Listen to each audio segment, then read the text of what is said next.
안녕하세요. 네, 다산에듀 원장 최종현입니다. 저번에 제가 KC 규정이 이제 실무에서 적용되는 내용에 대해서 간단하게 소개를 해 드렸는데요. 실제 KC 규정이 어떤 부분에서 변경되는지 요약 자료가 전력기술협회 홈페이지에 올려져 있어서 이 요약된 내용, 변경된 내용을 한번 소개해 드리고자 합니다. 실제 여기에서 안내 드린 내용은 뭐 큰 부분 이런 부분이고요. 실제 뭐 세부적으로 들어가면은 다소 복잡한 부분이 있긴 하죠. 근데 어떤 부분이 바뀌었다, 그리고 어떤 부분이 이렇게 바뀌었으니까 한번 준비를 해야 되겠다 하는 것 정도로 한번 이 영상을 통해서 좀 도움이 되셨으면 좋겠습니다. 먼저 한국전기설비규정 KC 주요 사항 요약자로 보면 2021년 1월 1일부터 판단 기준을 대체하는데 재개정사항 일괄 공고 예정이 이게 좀 예전에 만들어진 자료인데 2020년 7월경에 예정인데 이게 몇 번 변경이 되었습니다. 그래서 최근에 2020년 10월에 다시 개정이 되었고요. 그래서 또 드리고 싶은 말씀이 뭐냐면 법이 변경되는 초반입니다. 초반이기 때문에 다소 불안할 수가 있어요, 이 법 체계가. 그래서 당분간은 변경되는 부분에 있어서 수시로 좀 확인을 해 주시면 좋겠습니다. 저희도 수시로 확인해서 교재나 뭐 시험 문제 영향을 받을 만한 그런 부분들을 빨리 캐치해서 여러분들한테 알려드리도록 하겠습니다. 그래서 앞으로도 한 번씩 이렇게 개정될 예정이고요. 내용만 보면 현행에서 보세요. 전기설비 기술 기준에 아래에 속하는 법입니다. 그래서 예전에 전기설비 기술 기준의 판단 기준이었는데 이것이 없어지고 폐지되고 한국전기설비규정, 그래서 전기설비 기술 기준 및 한국전기설비규정으로 2021년부터 시행될 것입니다.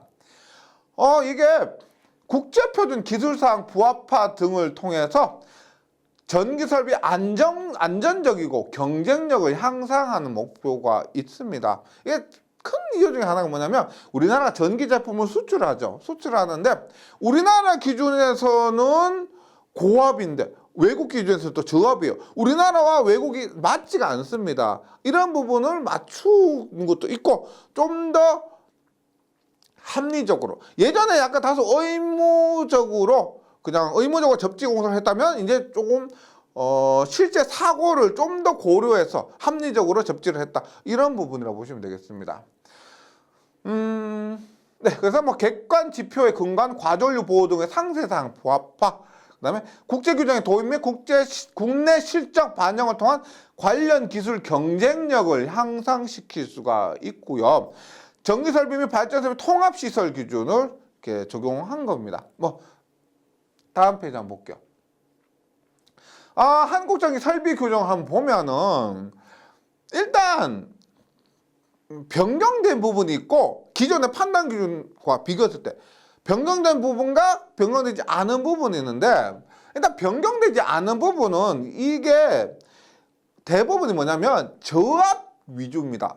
저압 기준으로 해서 많이 변경됐습니다. 그래서 고압이나 특고압 이 부분 있죠. 이 부분은 크게 변경되지 않았고, 전기 철도 설비는 있죠. 전면 변경되었고요. 저압에서도 뭐 전선로 같은 이런 부분은 크게 변경되지 않고, 뭐 배선이나 조명 설비 이런 부분들은 크게 변경되지 않았는데, 뭐 통측이나 안전을 위한 보호 이런 부분이 많이 변경이 되었습니다. 그다음에 공통사회로서 이런 부분 뭐 대부분 많은 부분이 변경이 되었고요. 특히나 접지 시스템, 뭐 피레 시스템 이런 부분들이 있죠. 이런 부분들이 많이 변경이 되었다고 말씀을 드립니다. 네.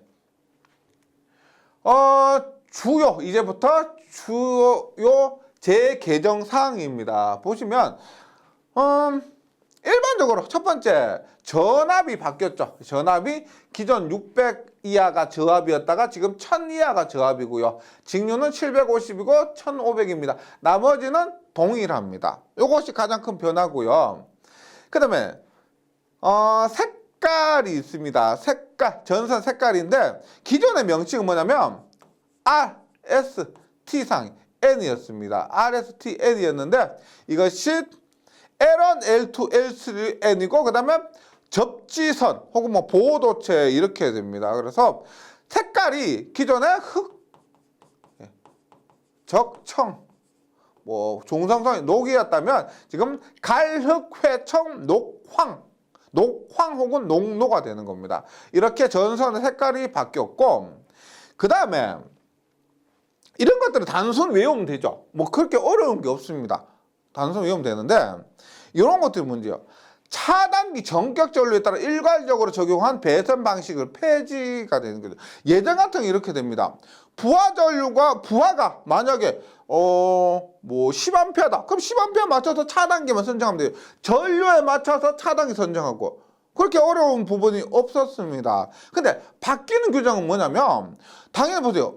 부하가 전등 부하할 때도 있고 전동이 부하할 때도 있고 그다음에 전선이 피복이 뭐 열에 강한 것도 있고 열에 약한 것도 있죠. 그런 것들에 따라서 당연히 차단기 선정도 달라야 된다는 겁니다. 예전에는 그냥 단순히 이 전류면 차단기 이런 거. 근데 좀 더 고려사항이 더 많아진 거죠. 이렇게 차단기를 선정해야 되는 거죠. 그래서 차단기 전격 기반 선정 방식을 폐지하고요.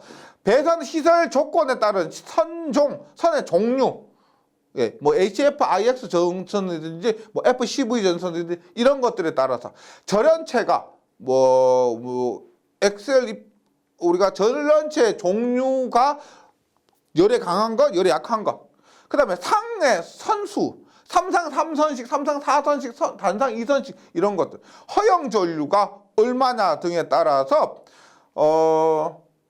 달라진다는 거죠. 그래서 배선 공사 방법 등 시설 조건, 전선 허용 전류 미치는 환경 영향까지 고려하고 현실적인 허용 전류 도출을 통해서 전기 안전 확보에 기여를 하는데 제가 지금 이 교재를 집필하고 촬영을 지금 하고 있는데 이런 부분이 조금 복잡합니다. 기존에 비해서는 굉장히 더 복잡해졌죠. 그런데 귀찮은 부분이 있고 좀 복잡한 부분이 있지만 연습하면은 어려운 부분 아니에요. 숙달 하시면은 괜찮으실 겁니다. 예, 다소 귀찮다. 예, 그런데 좀 더 합리적이고 이렇게 차단기 시설하는 것이 맞다는 것 느낄 수가 있으실 거예요. 예. 그 다음에 한번 볼게요. 예를 들어서 이런 거죠. 기존에 뭐 15A는 연동선 2.5mm 쓰고 2.5 스퀘어 쓰고 20A 4.5 스퀘어 쓰고 30A 6.0 스퀘어 쓰고 이렇게 썼는데 굉장히 간단했는데 이것이 아니고 앞에 말씀드렸지만 전선의 종류 그 다음에 전선의 선의 개수 뭐 허용 전류 이런 부분을 여러 가지를 고려하고 차단기의 종류까지 고려해서 이 차단기를 사용한다는 겁니다. 그리고 이게 있어요. 차단기 전격이 기존에 뭐 15A, 20A, 30A, 40A, 50A 이렇게 됐었는데 이제는 뭐 차단기 전격도 바뀌었습니다. 16A, 32A, 63A 이런 식으로 차단기 전격도 기존에 비해서 변경되었다. 이렇게 이해해 주시면 되겠습니다. 네. 그 다음에 종별 접지 방식 접지 설계 방식이 폐지되었습니다. 잘 아시겠지만 예전에는 1종, 2종, 3종, 특 3종 접지였으나 이게 1종, 2종, 3종, 특별 3종은 이제 기억 속으로 이제 보내셔야 됩니다. 날려 보내시고요. 이제는 개통 접지. 개통 접지가 뭐냐면 변압기에 뭐 접지를 하죠. 그 접지 종류에 따라 접지 방법에 따라서 TN, TT, IT 이런 접지 공사가 있습니다. 이런 것들을 개통 접지라 그래요. 개통 접지와 보호 접지, 우리 감전으로부터 보호하기 위한 접지, 피뢰 시스템 접지 아시겠죠? 피뢰기 접지, 피뢰침 있죠? 건물에는 피뢰침의 접지 등으로 나누게 되고요. 그다음에 뭐 단독 접지, 공통 통합 접지 이런 것들이 있는데 여기 잘 보시면 이렇게 돼요. 현행 접지 방식은 1종, 특 3종, 3종, 2종 이렇게 됐는데 이제는 뭐다? 개통 접지라고 해서 이런 것들이 없어지고 TNTT IT 개통입니다. 그 다음에 등전이 본딩하고 이종 접지 방식은 뭐예요? 이종 접지는 변압기 중성점에 하는 접지였죠. 그래서 이것이 변압기 중성점 접지로 명칭 자체가 변경되는 겁니다. 네, 이렇게 좀 기억을 해주시면 되고요. 그 다음에 접지선의 보호도체 단면적도 좀 더 효율적으로 하는 거예요. 보세요. 예전 같은 경우는 1종에 6스퀘어, 3종이나 특3종 2.5스퀘어, 2종은 16스퀘어나 뭐 6스퀘어 이렇게 되었었는데 이게 뭐 당연히 상황에 따라서 달리 적용하는 것이 더 효율적이겠죠. 합리적이겠죠. 그래서 상도체 뭐 이런 거요. L1, L2, L3의 전선의 굵기가 있죠. 상의 도체 L1, L2, L3 전선의 굵기가 있는데 그 도체 굵기에 따라서 이 접지선이나 보호선의 단면적이 결정된다는 겁니다. 이렇게 하는 것이 좀 더 합리적이라는 거죠. 예, 접지선의 단면적도 또 이렇게 변경되고요. 그 다음에 가장 많이 변경되는 건 이 부분이라고 보시면 돼요. 과부하 보장치, 뭐예요? 과부하 보장치라는 것은 배선용 차단기나 혹은 뭐 퓨즈, 누전 차단기 이런 겁니다. 이런 것이 과전류 보호장치인데 이 선정 방법이 또 전면 변경되었습니다. 이런 부분도 굉장히 뭐 기사 실기를 준비하신다면은 가장 많이 바뀐 부분이라고 보시면 되겠습니다. 보세요.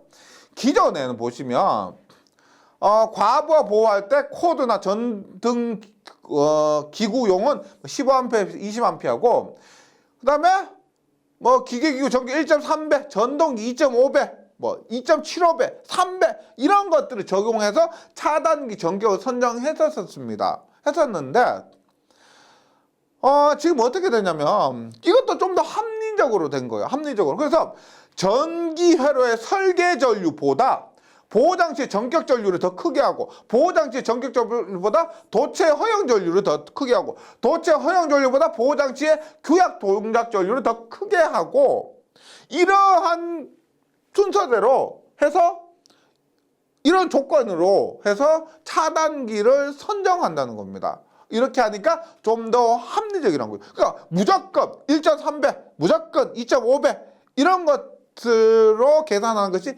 아니다. 실제 회로의 특성에 맞춰서 적용을 해준다는 겁니다. 전선의 뭐 시간이나 차단 시간이나 전선의 단면적 등도 똑같이 이렇게 고려를 해줘야 되고요. 그 다음에 과절 보호 장치의 설치 위치도 뭐 3m 이내나 8m 이내나 이런 조건이 있었는데 이것도 간소화되었습니다. 뭐 분기점에 설치한다든지 3m 이내 설치한다든지 혹은 설치하지 않아도 된다든지 이런 조건이 변경된 부분이고요. 네. 뭐 이러한 것들이 지금 제가 간단하게 소개를 해드렸는데 실제 깊이 들어가잖아요. 그러면 뭐 기존에 비해서 복잡한 부분도 있고 좀 합리적으로 되었구나 이런 부분도 있고 용어 자체도 조금 더 예전보다 더 쉬워진 부분도 있고 제가 처음에는 이런 부분에 있어서 야 저거 어떻게 적용하지 싶었는데 또 뭐 공부하고 접할수록 좀 더 친근해지는 것 같고 야 이렇게 하는 것이 원래 이렇게 하는 게 맞구나 이렇게 해야 되는 것이 진작부터 이렇게 해야 되는구나 이런 생각도 좀 드는 거예요. 네, 뭐 아무쪼록 이 변경된 부분은 좀 뭐 잘 준비 잘 하셔가지고 뭐 실무에 계신다든지 혹은 내년에 뭐 시험을 준비하신다든지 뭐 아무 문제 없이 뭐 원하는 목표 꼭 좀 이루셨으면 좋겠습니다. 예, 참고해 주시고요. 저는 뭐 혹시나 다른 뭐 궁금한 점 혹은 뭐 도움이 필요한 부분 있으면 언제든지 댓글로 글 남겨주시면 좋겠습니다. 예, 저는 다음 시간에 다시 뵙도록 할게요. 감사합니다.